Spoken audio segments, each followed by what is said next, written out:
내가 주 안에서 크게 기뻐함은 너희가 나를 생각하던 것이 이제 다시 싹이 남이니 너희가 또한 이를 위하여 생각은 하였으나 기회가 없었느니라. 내가 궁핍함으로 말하는 것이 아니니라.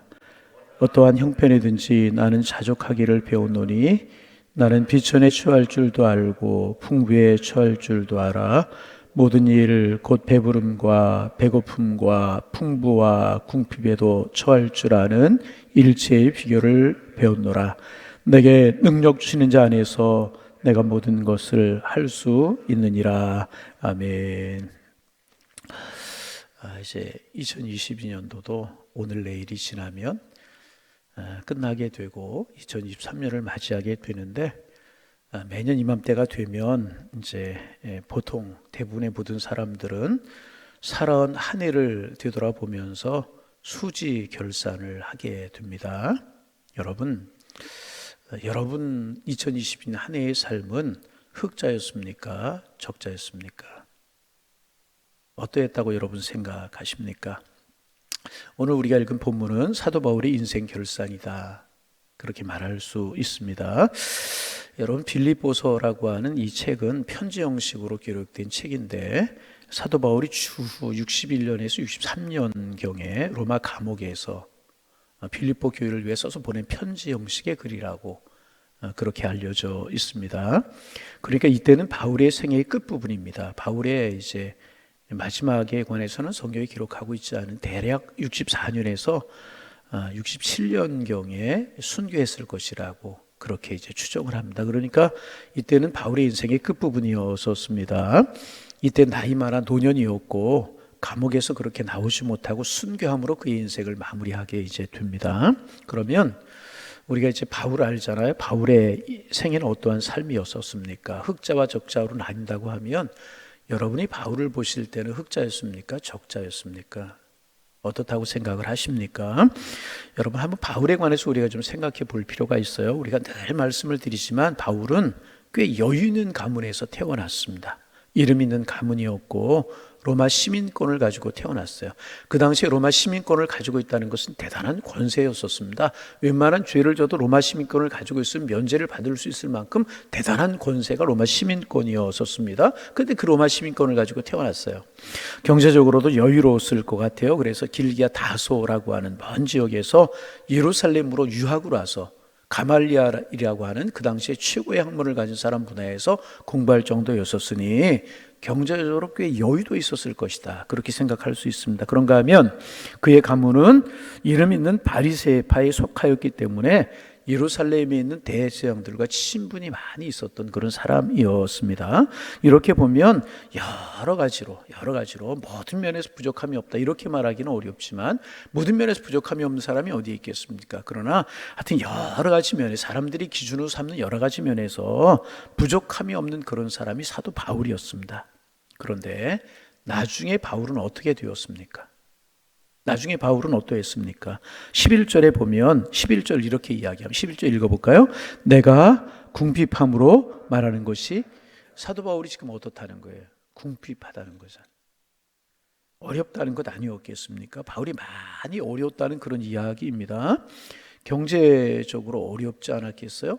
그는 자비랑 선교사였잖아요. 천막 깁는 일을 해서 선교비를 조달하고 자기 생활비를 하는, 그러다 감옥에 갇혔어요. 그러니 얼마나 어려웠겠어요. 그런가 하면 모든 인간관계가 끊어졌어요.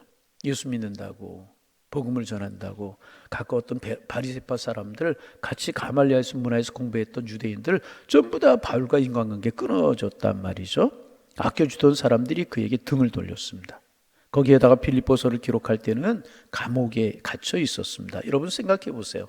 이런 것만 생각해도 바울 사도가 얼마나 어려웠겠는가, 그런 생각을 해볼 수 있지 않습니까? 그래서 과거에 비하면 지금 바울은 낭떠러지에 투락한 것 같은 그런 모습에 틀림이 없습니다. 많은 유대의 상류층 사람들이 그를 보고 어리석다고 그래서 비웃었을 거예요. 에휴, 저렇게 많이 배운 사람이, 저렇게 여유 있던 사람이, 저렇게 좋은 가문에 태어난 사람이, 좋은 인간관계를 가진 사람이 저렇게 됐네.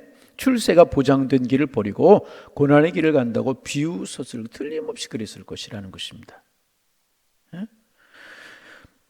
말씀드린 것처럼 처음에는 부유하고 여유가 있었어요. 그런데 나중에는 어려워졌다는 거죠. 어려워져도 많이 어려워졌다는 거예요. 인간적으로 보면. 그러면 인간적으로 바울의 인생을 결산해 본다면 여러분, 바울의 인생은 흑자였습니까? 적자였습니까? 인간적으로 보면 그의 인생은 틀림없이 적자 인생을 산 것이 틀림이 없어요. 그의 인생을 결산해 본다면 적자 인생을 산 것이 틀림이 없어요. 그런데 여러분, 참 빌립보서를 보면서, 사도 바울을 보면서 이상한 것이 있어요. 무엇인가? 적자 인생을 산 사람이라고 하면 어떻게 되겠습니까? 풀이 푹 죽어 있고 고개를 푹 숙이고 한숨을 푹푹 쉬고 있어야 될 것 같지 않습니까? 여러분 그렇잖아요. 사업을 했어요. 큰 손실을 봤어요. 손해를 봤어요. 그럼 풀이 죽어 있고 한숨을 쉬고 있고 어깨가 늘어뜨려져 있고 그렇지 않겠습니까? 사도 바울이 이렇게 계산하면 적자 인생을 산 것 같은데, 그런데 사도 바울은 그렇게 한숨을 쉬고 풀이 죽어 있는 것이 아니라, 한숨을 쉬고 있는 것이 아니라 오히려 바울은요, 무슨 좋은 일이 있는 사람처럼 보여요. 여러분, 빌립보서 지금 그렇게 감옥에서 말년에 쓴 글이라고 말씀을 드렸어요. 그 흑자 인생을 산 사람이라고 하면 그 편지, 그 내용 속에 슬픔, 한숨 이런 것들이 들어있어야 되는 거 아니겠습니까? 그런데 빌립보서에 보면은요, 기쁨이라고 하는 단어가 많아요. 그래서 빌립보서의 주제는 뭐냐면 기쁨이라는 거예요. 뭐라고요? 기쁨. 몇 장 되지 않는 빌립보, 4장뿐이 되지 않잖아요. 그런데 기쁨이라고 하는 단어가 거의 20번 가까이 나오고 있어요. 빌립보서의 주제는 기쁨이라는, 처음부터 마지막까지 기쁨에 흐르는 서신이에요. 그래서 빌립보서의 별명이 있어요. 희락의 복음이다. 기쁨의 서신이다. 한번 해보실까요? 희락의 복음, 기쁨의 서신.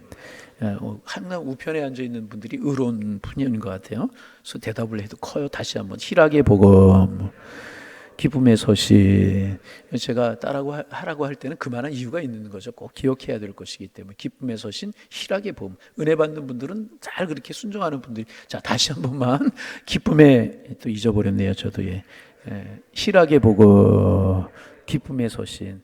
야, 사도 바울이 빌립보서는 말년에 기록한 건데 그런 형편에서 기쁨이 흘러서 기쁨, 은혜 썼다. 그래서 희락의 복음이다, 기쁨의 서신이다. 좀 기록할 필요가 이제 있습니다. 예를 들면 2장 18절에 보면 이와 같이 너희도 기뻐하고 나와 함께 기뻐하라. 너희도 기뻐하고 나와 함께 기뻐하라. 그렇게 이야기하고요. 주 안에서 기뻐하라. 내가 다시 말하노니 기뻐하라. 그렇게 이야기하잖아요. 여러분, 사도 바울은 기쁨의 사람이었어요. 그는 자신이 기뻤을 뿐만 아니라 다른 사람들을 기쁨으로 초대하고 있어요. 나와 같이 기뻐하라.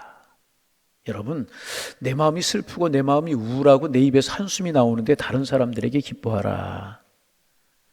그렇게 이야기할 수 있겠습니까? 사도 바울의 마음에 기쁨이 있었기 때문에, 감격이 있었기 때문에, 은혜가 있었기 때문에 기뻐하라. 나와 같이 기뻐하라. 그렇게 이야기하고 있는 것 아니겠습니까? 우리는 바로 이 대목에서 사도 바울의 인생의 신비를 발견할 수 있게 되는 것입니다. 여러분, 말씀드린 것처럼 저를 좀 보세요. 많은 것을 잃은 사람이었어요. 세상의 가치관으로 따지면 적자 인생을 산 사람이 틀림이 없습니다. 그런데 적자 인생을 산 사람이 어떻게 기뻐할 수 있겠습니까? 그런데 사도 바울은 기뻐하고 있다는 것입니다. 그러면 그의 기쁨이 도대체 어디에서 온 것인가? 우리 한번 보실까요? 10절 말씀 같이 한번 읽어봅니다. 10절 읽어요. 내가 주 안에서 크게 기뻐함은 너희가 나를 생각하던 것이 이제 다시 싹이 나미니 너희가 이를 위하여 생각을 하였으나 기회가 없었느니. 내가 누구 안에서 기뻐한다고요? 주 안에서 기뻐한다. 사도 바울의 기쁨은요, 주님께로부터 온 기쁨이었다는 거예요. 우리 주님은 바울에게 기쁨의 삶이셨다는 겁니다.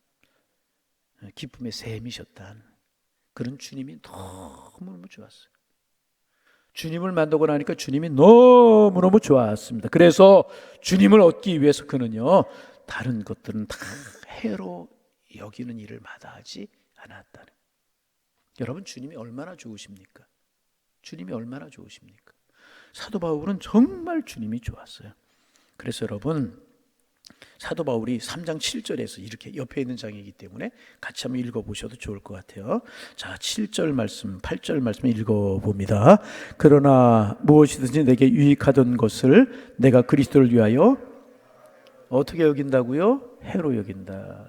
좋은 인간관계, 그 즐겨하던 것들 다 해로 여긴다. 자, 8절 말씀 읽어봅니다. 또한 모든 것을 해로 여김은 내 주 그리스도 예수라 하는 지식이 가장 고상하기 때문이라. 내가 그를 위하여 모든 것을 잃어버리고 배설물로 여김은 그리스도를 얻고 그렇게 되었어요. 여러분, 바울에게 최고의 보배는 우리 주님이셨다는 거예요. 할렐루야. 바울에게 최고의 보배는 학문이 아니었었어요. 최고의 보배는 가문이 아니었었어요. 가까운 친구들, 인간관계, 내가 즐거워하는 것, 그런 것들이 바울에게 보배가 아니었다는 거예요. 바울에게 최고의 보배는 주님이셨습니다. 할렐루야. 여러분에게 최고의 보배는 누구이십니까? 무엇입니까? 삶을 보면 알 수 있죠. 무엇을 소중히 여기느냐 하는 것을 보면 그 사람의 최고의 보배가 무엇인지 알 수 있잖아요. 전에도 한번 말씀을 드렸던 것 같은데 1986년 미국 애리조나에 살고 있는 스미스라고 하는 사람이 있었어요. 이 사람이 보석상이었다고 그래. 보석상. 우연히 수석 전시회에 들렸다가 깜짝 놀랄 만한 일을 만났다는 거예요. 수석 전시회에 들렸다가. 왜냐하면 수석에 $15라고 가격표가 붙어 있는데 그 $15라고 하는 수석을 자세히 들여다 보니까 그것이 돌이 아니라 사파이어였었어요. 뭐라고요? 사파이어. 돌이 아니라 사파이어. 그래서 주인에게 물었다는, 이게 정말 $15냐고. 그랬더니 주인은 비싸다는 이야기로 알아듣고 $5를 깎아주겠다고. 그래서 얼른 $10를 주고 그것을 수석을 사온 거예요. 주인의 입장에 수석이 이 사람이 볼 때는 사파이어라는, $10을 주고 이 사파이어를 사와가지고, 사파이어 원석이었던 거예요. 사파이어를 자르고 다듬고 그래가지고 반지, 목걸이, 팔찌 같은 걸 만들었대요. 사파이어를 가지고. 그래도 총 수입이 뭐냐 하면 $22만 8천 달러의 수입이 나왔대요. 10불짜리가 얼마? $22만 8천 달러의 수입을 올렸다는 것입니다. 그러니까 무려 22만 8천 배의 수입을 올린 거예요. 보석을 알아보느냐 몰라보느냐 하는 것에 따라서 10불, 15불 물었더니 5불까지 깎아줬는데 그렇게 수익을 내게 되었다는 것입니다. 여러분, 여러분의 인생에서 무엇이 가장 소중하십니까? 2022년 무엇을 가장 소중하게 여기고 하늘을 달라오셨습니까? 여러분, 우리 주님이 이 세상에서 가장 소중한 보석이 되시는 분이신 줄로 믿습니다. 사람들 알지 못해. 그래서 우선순위가 다른 곳에 사람에 가 있고 세상에 가 있고 즐겨하는 것에 가 있고 그럴 때가 참 많아요. 바울도 처음에는 그러지 않았습니까? 그는 주님을 길가의 돌멩이처럼 생각했어요. 그렇잖아요? 그는 주님을 믿는 사람 잡아오려고 핍박하는 일에 앞장섰어요. 그러나 그의 눈이 열려 주님이 영원한 생명을 주시는 구주이심을 깨닫게 되었을 때 그의 인생이 완전히 달라졌잖아요. 그 인생이 완전히 달라졌어요. 그는 주님을 얻기 위해서 나머지 것을 다 포기할 수 있었어요. 지금까지 자랑스럽게 여기던 것들을 과감하게 버렸어요. 조금도 미련이 없었어요. 인간관계, 내가 즐겨하는 것 과감하게 다 버려버렸다네. 누구를 위해서? 주님을 위해서. 조금도 미련이 없었다네. 왜? 주님이 가장 소중했기 때문에. 주님이 가장 소중했기 때문에. 여러분, 올 한해 많은 것을 얻으셨습니까? 아니면 잃으셨습니까? 올 한해 여러분의 인생이 흑자이셨습니까? 적자이셨습니까? 어떠셨습니까? 여러분, 마지막 시간에 우리 주님, 이 새벽 시간 길게 말씀드릴 수가 없어요. 짧게 줄여서 우리 주님이 우리를 찾아오셔서 속삭이실 줄로 믿어요. 내가 너와 함께한다. 한 해 어떻게 살아왔느냐? 괜찮다. 여러분, 힘을 내시기를 바랍니다. 우리는 아직 부자예요. 왜 그래요? 주님이 우리와 함께 하시기 때문에. 2022년을 마치면서 내일 새벽에 우리 부목사님이 인도하실 것이고 토요일 날 새벽이니까 오늘 2022년 마지막 새벽 예배, 저와 함께하는 마지막 새벽 예배, 여러분 기억하시기를 바랍니다. 여러분, 우리는 여전히 부자예요. 왜 그래요? 주님이 우리와 함께 하시기에. 세상에 주님보다 귀한 것 없잖아요. 주님보다 위대한 보배이신 우리 주님보다 더 위대한 보배는 없잖아요. 그런데 오늘 우리는 주님과 함께 이렇게 한 해를 마무리하고 있잖아요. 그러게 여러분과 저는 부자인 줄로 믿습니다. 바울 많이 잃었어요. 많이 잃었어요. 그렇잖아요. 가문도 잃어버리고 사람도 잃어버리고 학문은 잃어버린 건 아니지만 그랬잖아요. 많이 잃어버린 것 같아요. 아니, 주님이 소중하게 그런 것들을 과감히 잘라버린 거죠. 배설물처럼 여겨버리는 거죠. 주님이 귀하기에, 예배가 귀하기에, 하나님이 귀하기에, 하나님께 드리는 시간이 귀하기에, 억지로가 아니라 주님이 너무나 귀했기 때문에 많이 잃었어요. 다 잃은 것 같았어요. 그러나 가장 귀한 것을 얻었잖아요. 누구를? 무엇을? 우리 주님을. 우리 주님을. 그러게 흑자와 적자로 따진다면 바울보다 수지 맞은 사람이 어디 있어요? 여러분 그렇잖아요. 그래서 그는 마치 주머니 안에 들어있는 보석을 만지면서 빙그레 웃는 사람처럼 기뻐할 수 있게 된 거예요. 내가 기뻐한다. 내가 기뻐한다. 너희도 기뻐하라. 너희도 기뻐하라. 주머니에 있는 보석을 만지면서 기뻐하라. 빙그레 웃는 소처럼 기뻐하라. 기뻐하라. 응? 그러면 바울의 주머니에 있던 보석이 뭐였다고요? 우리 주님이셨다는 거예요. 우리 주님이셨다는 거예요. 그래서 그는 이렇게 고백합니다. 12절 말씀 같이 한번 읽어볼까요? 12절 읽습니다. 나는 비천에 처할 줄도 알고 풍부에 처할 줄도 알아. 모든 일 곧 배부름과 배고픔과 풍부와 궁핍에 처할 줄도 아는 일체의 비결을 배웠노라. 여러분, 그는 부유할 때도 있었어요. 비천에 처할 줄도 있었어요. 어떤 때는 부자였었고 어떤 때는 가난했잖아요. 그 인생 초반은 부자였고 나중에는 가난했잖아요. 여러분, 형편은 수시로 변할 수 있었고 부유했다 가난해지게 변할 수 있었다는 것입니다. 그러나 그는 어떤 상황에서도요, 웃을 수 있고 기뻐하는 사람이 되었어요. 어떤 형편에서도 웃는 사람, 어떤 형편에서도 기뻐할 수 있는 사람이 되었다는 것입니다. 무엇 때문에? 자, 오늘 결론입니다. 13절 읽습니다. 내게 능력 주신 자 안에서 내가 모든 것을 할 수 있느니라. 할렐루야.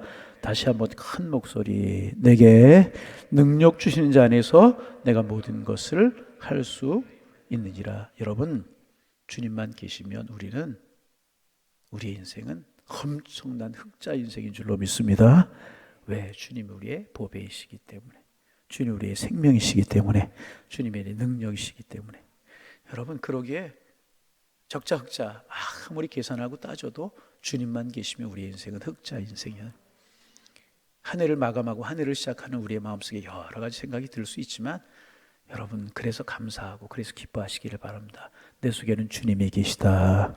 여러분, 주머니에 손을 한번 넣어보시고 보석이 만져지는 것처럼 만져보면서 주님은 나의 인생의 보석이시다.